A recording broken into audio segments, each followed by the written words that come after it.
میفرماید که من یاری کردم، من یاری کردم، دل به قراری کردم. یاران این زمانه مثل گل انارن، از دور جلوه دارن، نزدیک بوی ندارن. یعنی فایده ای ندارد.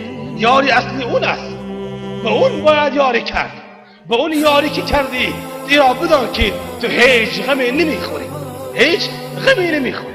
برای یاری کردن ملا بودن شرط نیست، عالم بودن شرط نیست، ایشان بودن شرط نیست، مولوی بودن شرط نیست، عادی مسلمان بودن شرط است. اون مسلمانی که همیشه رابطه دلت با الله باشد، رابطه دلت با الله باشد.